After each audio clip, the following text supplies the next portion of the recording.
Every summer, Sarah visited her nanny's old house during the school holidays.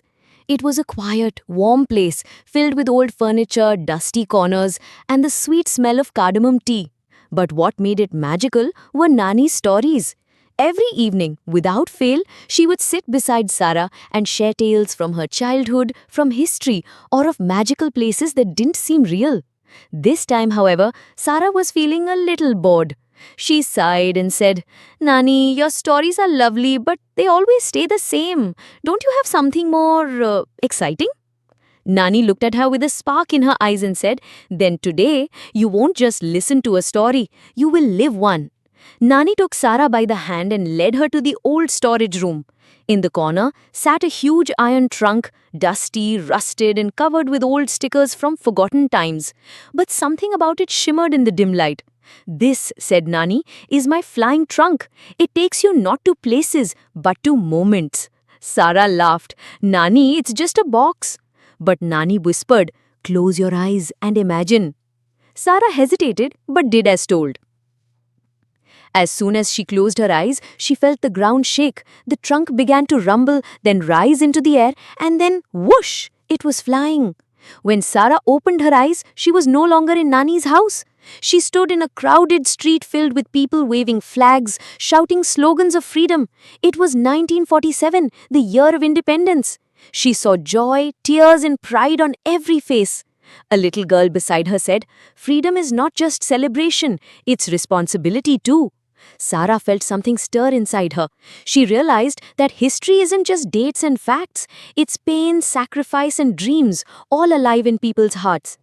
The trunk lifted again, and when it stopped, she was standing in a large room filled with monitors and tense faces. It was 1969. Sarah looked up to see a live image of astronauts landing on the moon. The eagle has landed, a voice echoed. Everyone burst into cheers. A scientist nearby turned to her and said, When you believe in your dreams and work hard, even the moon isn't too far. Sarah smiled. The impossible suddenly felt possible. Next, the trunk whirled through time and dropped her into a wild forest. Dinosaurs roamed freely, tall, loud, and majestic. Sarah was frightened at first, but then a baby dinosaur waddled up to her and nuzzled her hand. She giggled. In that moment, she learned that even the most powerful creatures can have gentle hearts. Nature was not something to fear, it was something to understand and respect. Then came the future. Bright lights, floating cars, and glass towers scraping the sky. Robots taught children in schools, and machines cooked food in seconds. But in one quiet corner, a little girl sat on her grandfather's lap, listening to a story from a dusty old book. The grandfather said, Technology may change the world, but love, stories, and memories, they stay the same. Sarah felt warm inside. The future was amazing, but the past still had its place. Slowly, the trunk descended, and Sarah opened her eyes to find herself back in the storage room. Everything was still, as if nothing had happened. Nani walked in with 2 cups of tea and asked, Did you see anything? Sarah smiled slowly and nodded. Nani, I think I did.